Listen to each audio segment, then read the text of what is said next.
Ação conjunta no combate à criminalidade. Os governos federal e de São Paulo decidiram hoje criar uma agência para enfrentar a onda de violência no estado mais rico do país. Uma das medidas prevê o fortalecimento da polícia científica.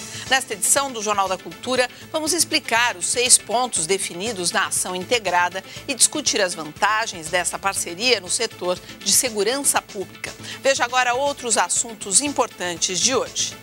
Eleições nos Estados Unidos. 130 milhões de americanos vão às urnas para decidir quem vai comandar o país em 2013, Barack Obama ou Mitt Romney. Conheça como é a cédula de votação e saiba por que as eleições americanas acontecem sempre numa terça-feira. O uso de termoelétricas para gerar energia no Brasil deve encarecer tarifas e não afasta o risco de apagão. Operação da Polícia Federal em 7 estados prende quadrilha que extraía ouro em terras indígenas. Há 120 anos era inaugurado um dos cartões postais de São Paulo, o Viaduto do Chá.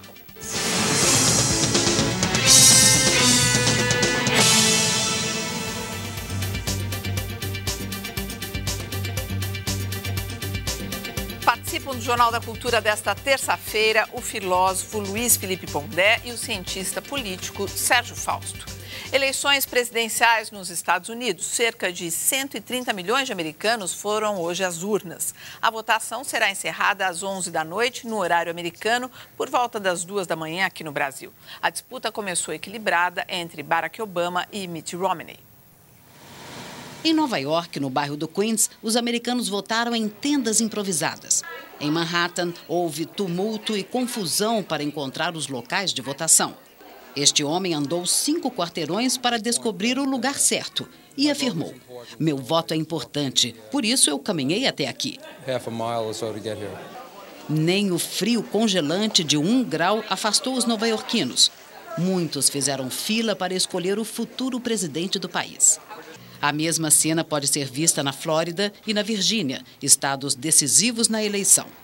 Algumas pessoas esperaram horas para votar. No condado de Staten Island, a votação começou de noite. Geradores foram usados em alguns colégios.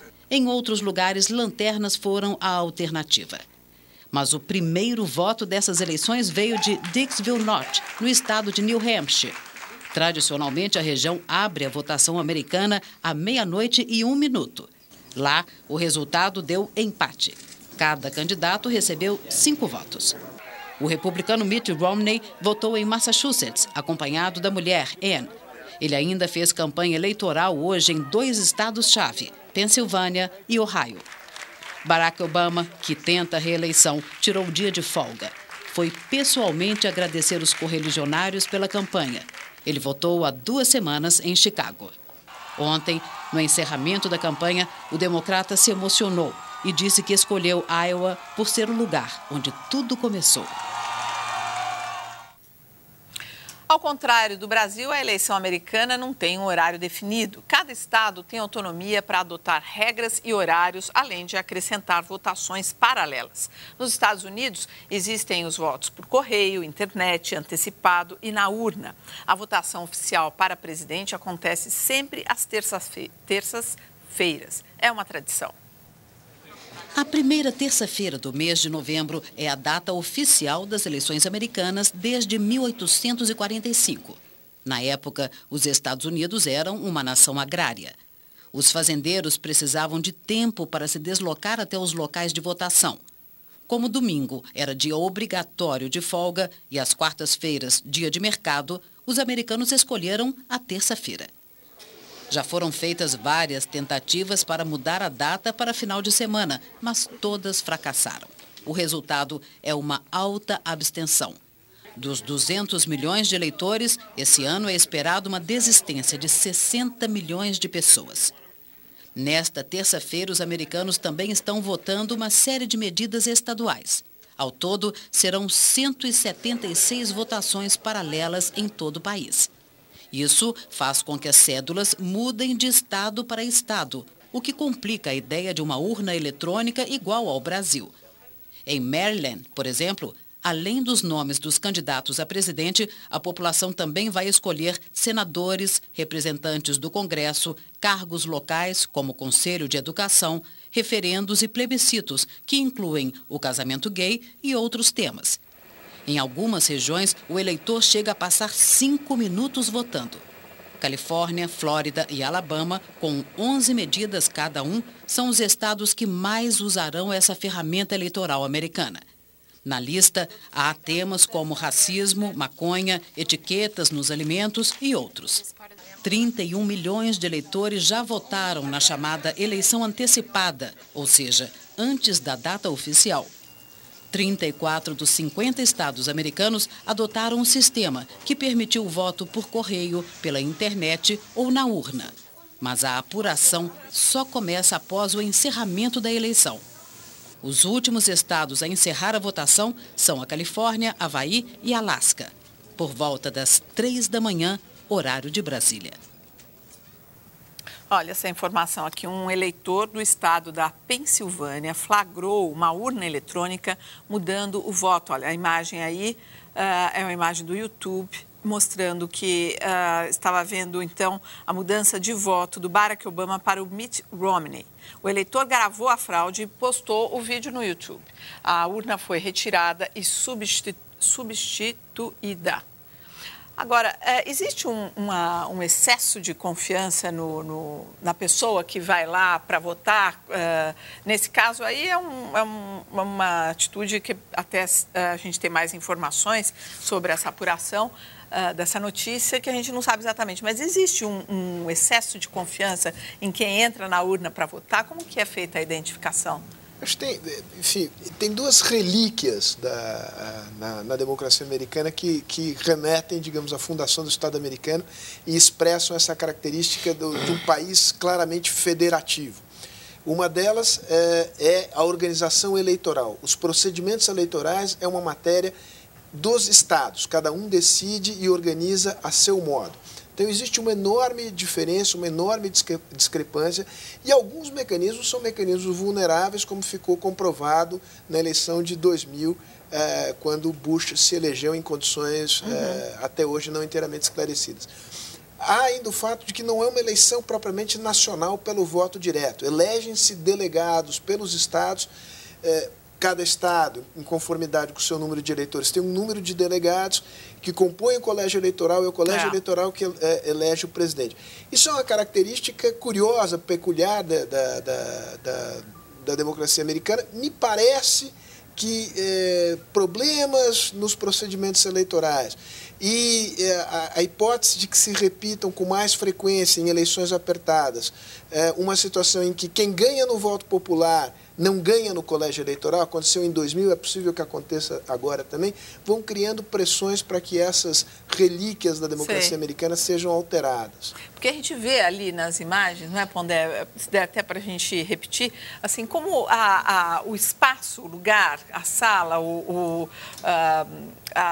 não é a urna, mas a sessão, é um lugar assim muito, não é bagunçado, mas muito diferente do nosso aqui, que entra a pessoa, vai lá, identifica, dá o documento com uma foto, não sei o quê, não é, muito mais essa questão da confiança que você fala é importante. Por exemplo, nos Estados Unidos, você pode, você chega num lugar, você compra, você dá o seu número do cartão de crédito, fica lá.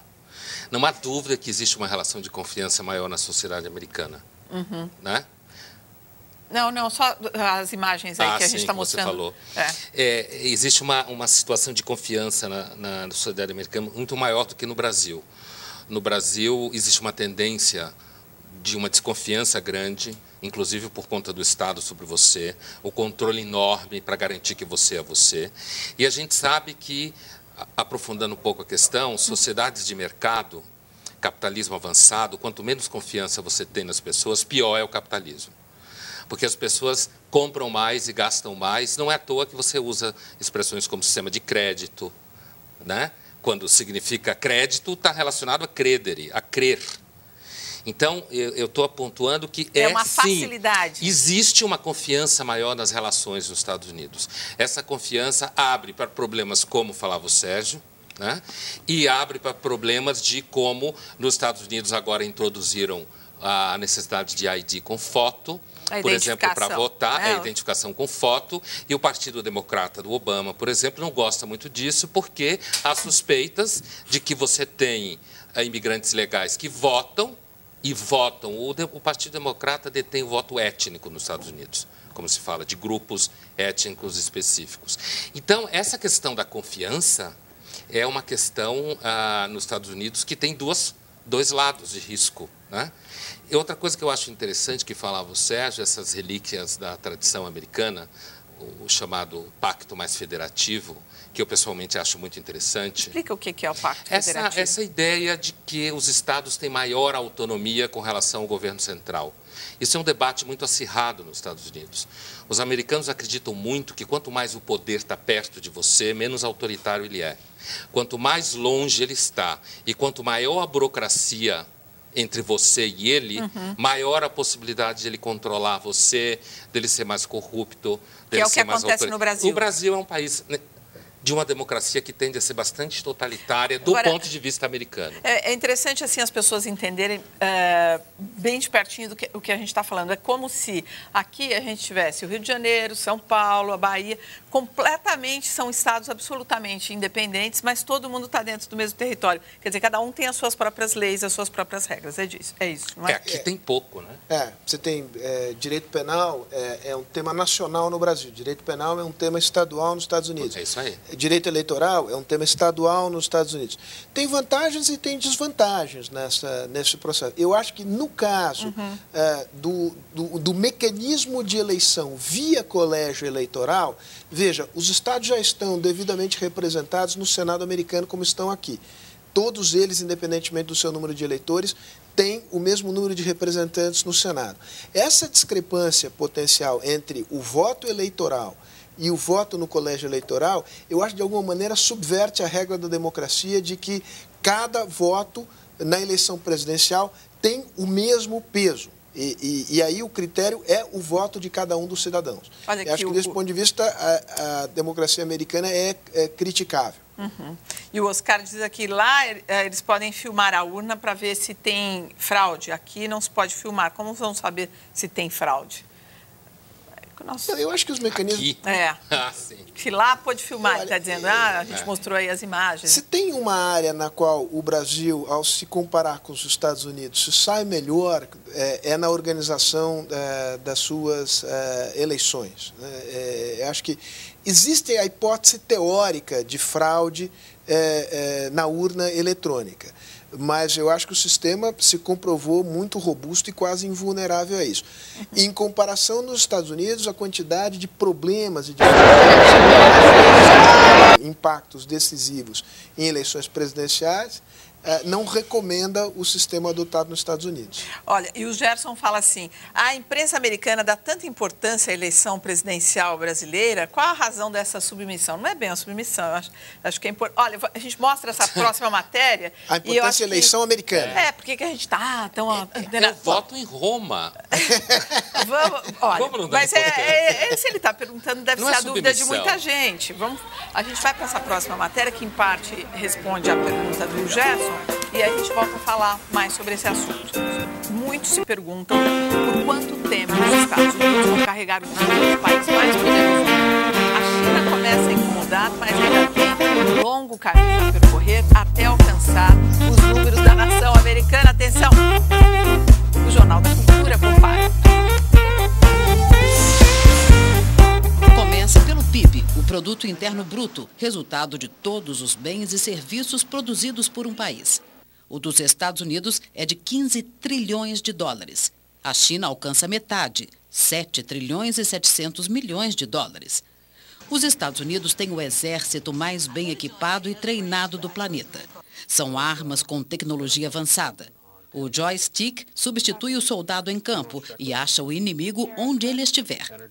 Bases americanas estão espalhadas desde Guantánamo, em Cuba, Wiesbaden, na Alemanha, até a ilha de Okinawa, no Japão. Porta-aviões, fragatas e submarinos nucleares dão a Washington o completo domínio nos mares. Por ano, os Estados Unidos investem 700 bilhões de dólares nas Forças Armadas. A China elevou os gastos para 170 bilhões. Órgãos importantes para a política externa estão nas mãos dos Estados Unidos, como a ONU e o Banco Mundial. No comércio, a rivalidade com a China está mais acirrada.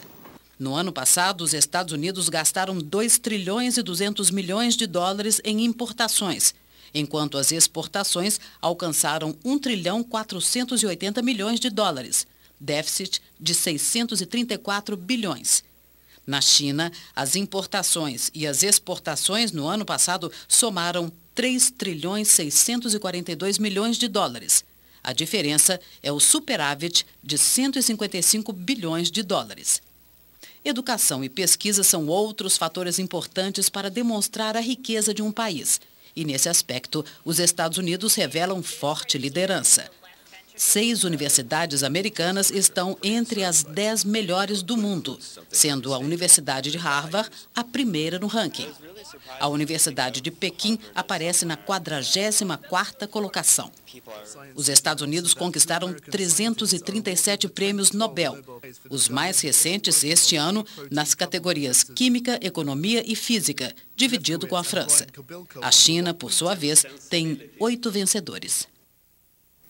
Bom, eu acho que isso já explica, em boa parte, a dúvida do Gerson, que não entendia por que está todo mundo com os olhos voltados para os Estados Unidos nesse momento. Vocês querem acrescentar algo mais? Sobre essa importância da eleição do presidente porque americano. Ainda de longe, o país mais poderoso do mundo e o presidente americano é o homem mais poderoso do mundo. É isso aí. A gente poderia até brincar que o impacto é tal sobre o mundo que nós deveríamos reivindicar o direito a ter pelo menos meio voto na eleição americana.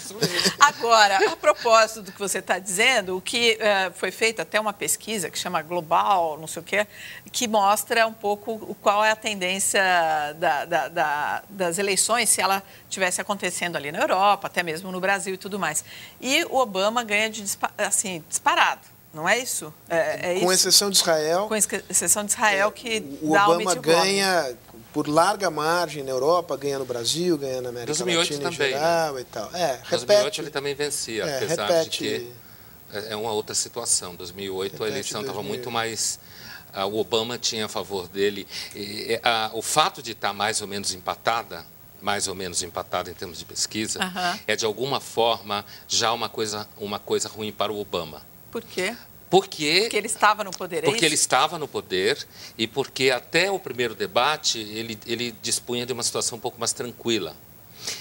Mas foi o primeiro debate que ele não foi tão bem? Exatamente isso. Até o primeiro debate, ele tinha uma situação mais tranquila. Então, assim, a disposição do mundo pelo Obama vem desde a outra eleição. O Obama carrega uma série de ícones. É um presidente negro, o mundo tende a achar que o Partido Democrata é mais a favor da liberdade do que o Partido Republicano. O Partido Republicano, nos últimos anos, teve uma adesão maciça de certos grupos religiosos que muita gente olha de outra forma, mas é interessante observar que, às vezes, o fato da Europa ser a favor de um candidato não é bom para ele nos Estados Unidos. Entende? Porque muitos americanos olham isso como... Quer dizer, o que é bom para o público externo pode não ser bom para o... O que essa preferência pelo Obama no mundo revela, e acho que revela com certa razão, é a percepção de que o Partido Republicano expressa o domínio dos Estados Unidos no velho estilo unilateral de potência hegemônica que impõe o seu poder.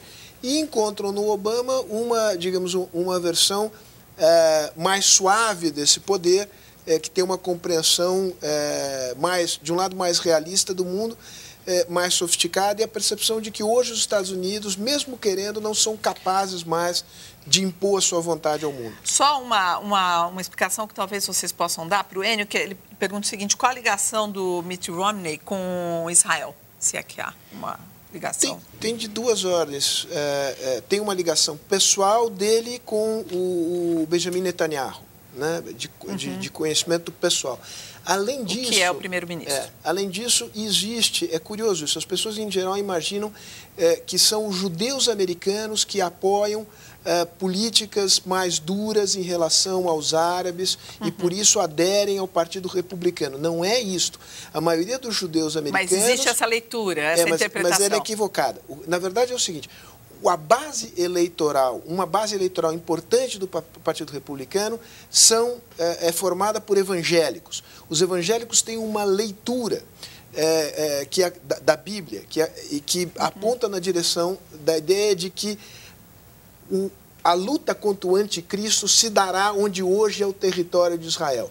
Portanto, proteger Israel é proteger os interesses da cristandade contra o anticristo. É esta leitura religiosa que impulsiona eleitoralmente o apoio do Partido Republicano a Israel. Bom, para encerrar essa etapa aqui... Eu acho importante pontuar duas coisas. Primeiro, eu concordo com o Sérgio que o Obama tem essa imagem, mas eu acho que, eu já disse aqui várias vezes no jornal, acho que é uma imagem muito de marketing. O Obama manteve todas as políticas, praticamente tudo que o Bush fez em termos de controle mundial de terrorismo. Inclusive, o Obama editou uma lei há pouco tempo em que o governo americano tem direito de controle sobre qualquer pessoa que ele resolver que é suspeito. Então, essa coisa, eu acho que o Obama tem um discurso dessa forma, e como a política contemporânea é extremamente marqueteira, ele emplaca. Agora, com relação a Israel, é verdade essa questão do apoio evangélico, mas eu acho que a questão vai mais longe.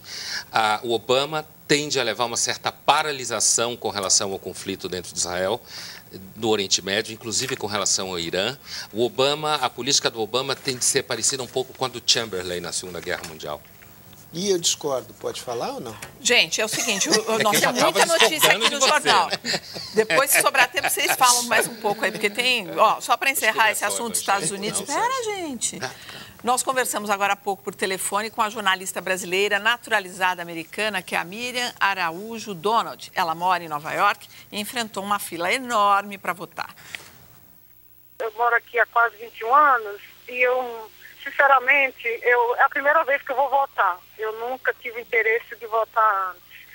E também eu nunca vi uma fila tão grande toda a minha vida aqui. Eu sempre vi as pessoas votando, mas nunca tive interesse de votar, mas geralmente eu nunca vi fila. Hoje, essa fila aqui nesse local de votação, eu passei aqui na parte da manhã, passei por volta das 2 da tarde, e a fila é tipo assim, 2 quarteirões do Brasil. Entendeu? Eu pensei, bom, vou no final da tarde, talvez a fila esteja menor. Não, ficou pior. E eu conversei com algumas pessoas, como você sabe, o voto aqui não é obrigatório. O que faz você ficar 3 horas, porque a espera de 3 horas? Tudo isso é vontade de votar? Elas me responderam, sim, muita vontade de votar. Algumas me falaram, eu fui à minha casa, quando eu vi que a fila estava muito grande, fui à minha casa, peguei o meu Kindle, o meu iPod, me agasalhei mais, porque está muito frio, deve estar uns 3 graus centígrados. E aqui é um reduto bem democrático, eu diria que... Eu não sei, eu diria que pelo menos 90% dessas pessoas aqui vão votar no Obama. Veja a seguir os critérios para a justiça para crimes passionais. E ainda a União e Governo de São Paulo anunciam criação de agência para combater o crime organizado.